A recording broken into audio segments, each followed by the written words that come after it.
Buddy, you're exactly right. As time runs out, Mindy Smith suckered Laura Heiser into fighting rather than trying to continue the jam.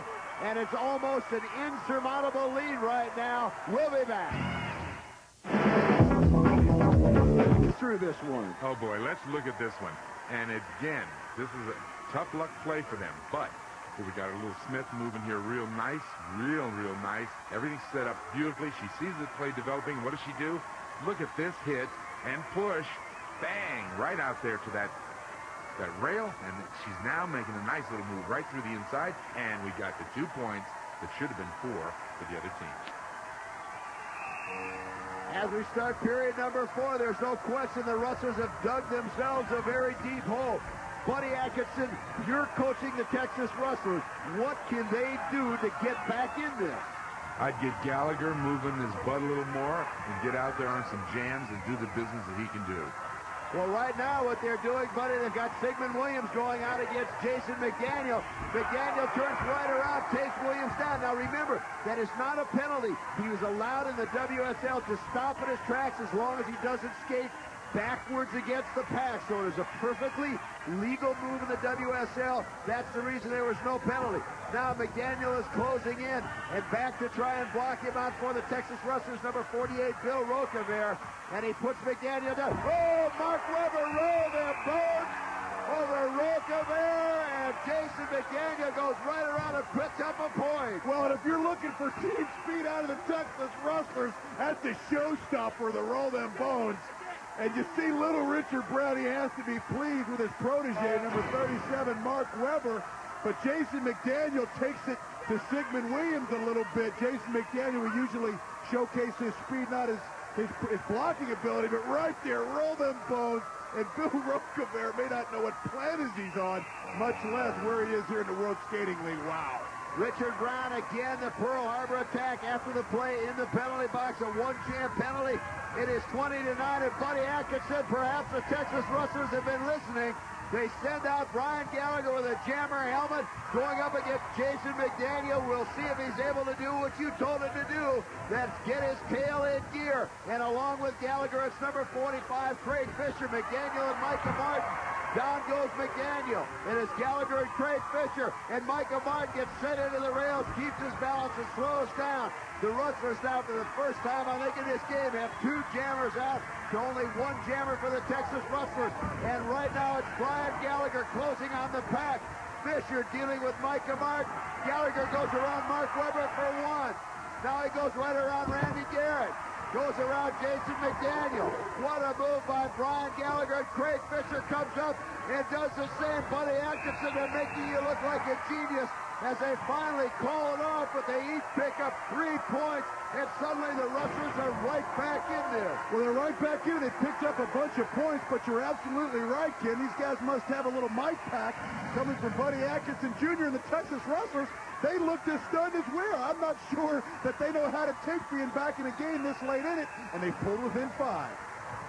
Well, the key now is going to be whether the Rustlers can close the gap even further. You're exactly right. This is as close as they've been in a long time to the WSL. Without question, that last jam, the best we have ever seen out of the Texas Rustlers. And now as they come around, it is 20-15 still, but the Rustlers on the move. They send out Sigmund Williams going up against number 34, P.J. Rossi.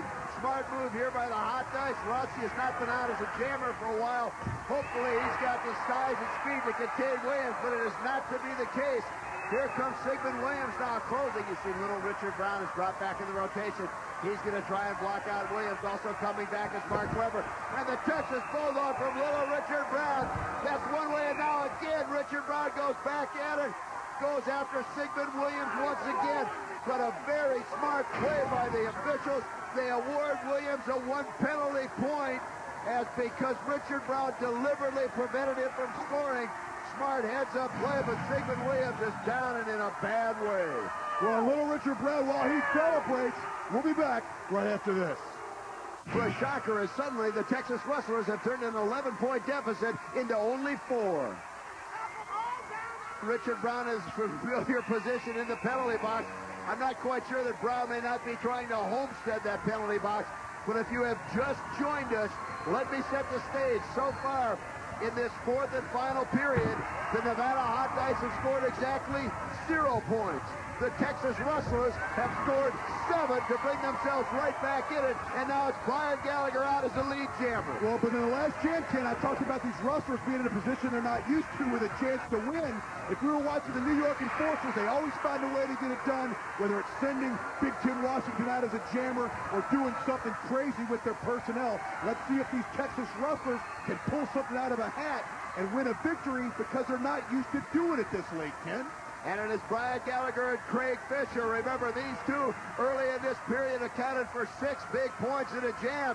If they could do it again, it would be unbelievable. Now, Randy Garrett back to try and block out, and he does just that. Craig Fisher goes around. We'll wait. I don't think the referees awarded any scoring. They're saying that Fisher leaped and went outside the track, went high. Sean Corbin is waving off the penalties. A very, very tough break for Craig Fisher, and well, the showgirls are celebrating. They caught a real break. Sean Corbin sending Gallagher to the penalty box. There's the reason right there, the illegal block, waved off the points. What a tough break for the Texas Rustlers. How many times have we seen it when they had the opportunity and they just plain do something stupid? Well, not only does Brian Gallagher have to go to the penalty box, but little Richard Brown comes out, Ken, so they went from being a man up to the Texas Rustlers to being a man down late in the game. They may be self-destructing, like I said. Being close within 4 as we're running out of time. Brian Gallagher in the penalty box urging his team on, and right now coming around, that's number 45, Craig Fisher, for the Texas Rustlers, and closing is number 33, Micah Martin for the Nevada Hot Dice. Down goes Martin, a big opportunity right now. We'll see what Fisher can do. He runs smack dab into Mark Weber. Richard Brown standing guard as well. What does he do? Absolutely nothing. Meanwhile, Micah Martin goes around, picks up 2 points, calls it off, and that's how it ends. The Nevada Hot Dice 22. The Texas Rustlers, a valiant effort, but only 16. And Ken, I challenge these Texas Rustlers to try to get it done late in the game. They weren't able to do so, unlike Mark D'Amato, who embraces little Richard Brown, and these Nevada Hot Dice are victorious. Indeed they were. The final score, once again, the Nevada Hot Dice 22, the Texas Rustlers 16. Buddy, for Texas, once again close, but no cigar. I'll tell you what, I wouldn't give up on the Texas team yet. They're a young team, and they're going to come around, and I'm telling you what, they're going to work together better. And Hawk, certainly the Nevada Hot Dice gel today on all pistons. Well, and again, hats off to little Richard Brown. I said it before that these 3 Texas Rustlers of Gallagher, Fisher, and Sigmund Williams were going to have to put it together. Well, Fisher scored 3, and Gallagher scored 3, but Sigmund Williams only scored 1, and at the end was a punching bag for little Richard Brown.